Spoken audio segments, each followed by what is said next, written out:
everyone. Welcome back to Kindness Joy Podcast. Today, we're diving into a super important topic: how supervisors can support neurodivergent employees to thrive in the workplace. If you're a manager, HR professional, or just curious about creating an inclusive work environment, this vlog is for you. Listen up.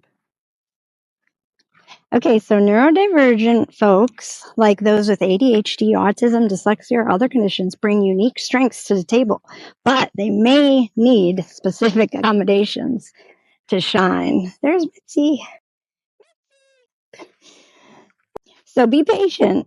Here we are going to present the top 5 strategies to make that happen, including one suggested by one of you, which was more frequent, brief breaks.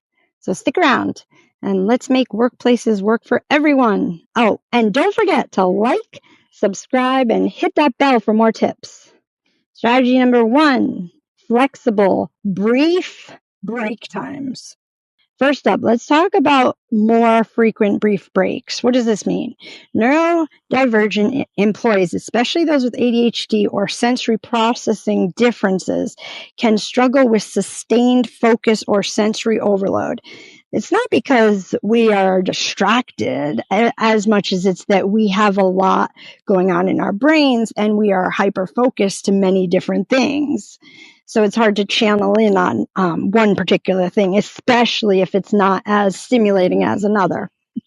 Okay, so long, uninterrupted work periods might feel very overwhelming. Offering short, frequent breaks, think like 5-10 minutes every couple hours, can really help them recharge without disrupting productivity. In fact, it will increase productivity. As a supervisor, you can, 1, set clear expectations, keep employees accountable, but know it's okay to step away briefly to reset. 2, provide a quiet space. Low stimulus break areas can help with sensory regulation. 3, use tools. Encourage timers or apps to manage break schedules discreetly. This accommodation boosts focus and reduces burnout. For example, an employee with autism might use a quick break to decompress from sensory overload, while someone with ADHD could stretch to refocus. It's a small change with a big impact. All right, now strategy number 2, clearly written communication. Can't emphasize this enough. We are not verbal learners. Neurodivergent employees may process verbal instruction differently. That's for sure. Someone with dyslexia might struggle with spoken directions, or an autistic employee might miss the nuance in fast-paced meetings. So providing written instructions ensures clarity and reduces anxiety. Here's how supervisors can make it work. Summarize meetings, send a follow-up email with key points and action items. Use bullet points. Break tasks into short, actionable steps. Offer visual aids. Flowcharts or checklists can help for complex projects. For instance, I heard from a friend with ADHD who said written task lists saved her from forgetting deadlines. As a supervisor, you're not just giving orders, you're setting your team up for success with clear, accessible communication. So beautiful. All right, strategy number 4. Where were we? Flexible work schedules and deadlines. Neurodivergent employees may have unique productivity rhythms. Okay, so think about this.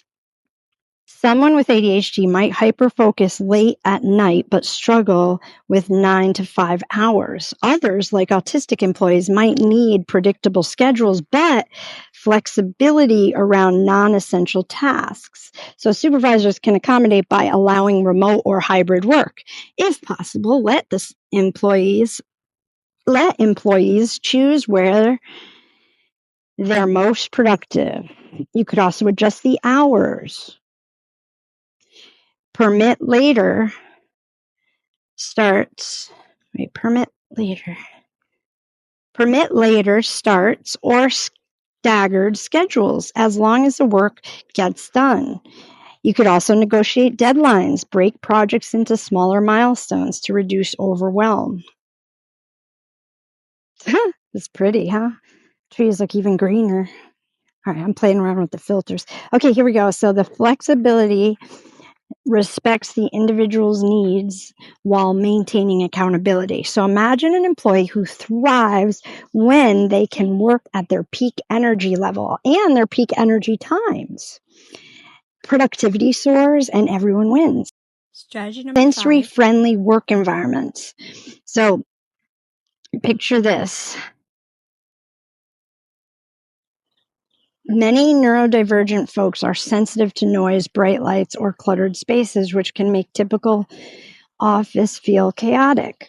A few tweaks can make a huge difference. Here's what supervisor can do. Offer noise-canceling headphones. Great for blocking out open office chatter. Adjust the lighting. Provide desk lamps or allow dimmer settings to reduce fluorescent glare.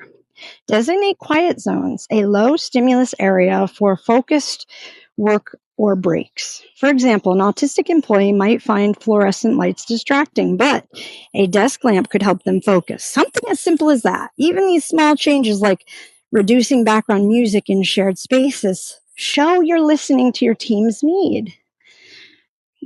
needs. Regular strength-based feedback. This is super important. Think about it. When you provide feedback, especially when you have the positive feedback, this is going to encourage more work productivity, more growth, because you're not only giving them feedback on what they're doing well, you're also providing that boost of confidence every neurodivergent individual needs. Because we've been masking for so many years, it's difficult to hear something positive. What I mean by that is it's difficult for us to hear negative all the time. We develop something that's called rejection sensitivity dysphoria. So even when someone says something positive, we almost don't even believe it, or we think there's some ulterior motive for it. So anyways, the more positive feedback you can give, the better. Because neurodivergent employees do experience more anxiety about performance or mishap than the average neurotypical. They also misinterpret quite often, because if the feedback is vague, that's a problem for a neurodivergent individual. So be very clear, constructive, and positive. That will help them understand what the expectations are, but also feel valued. Here's how to do it.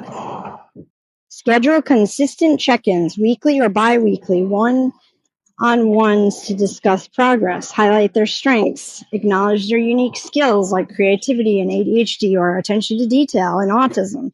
Be specific. Instead of saying, good job, say something like, your detailed report helped us meet the client's needs. Thank you so much. This builds trust and confidence. Once I worked with a dyslexic colleague who thrived when her manager praised her problem-solving skills instead of focusing on typos. As a supervisor, your feedback can empower the neurodivergent employee to grow.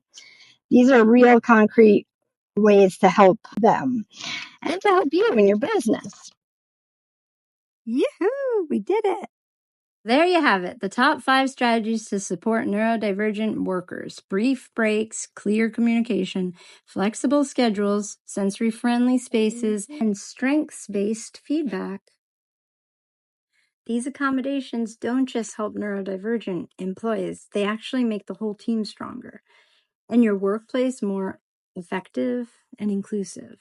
Supervisors, you've got the power to create a space where everyone thrives. What's your favorite tip? Do you have other strategies that work? Drop them in the comments below. I'd love to hear. If you found this helpful, give it a thumbs up and subscribe. Share with your team. For more workplace tips, check out other videos right here. Thanks for watching, and I'll see you next time.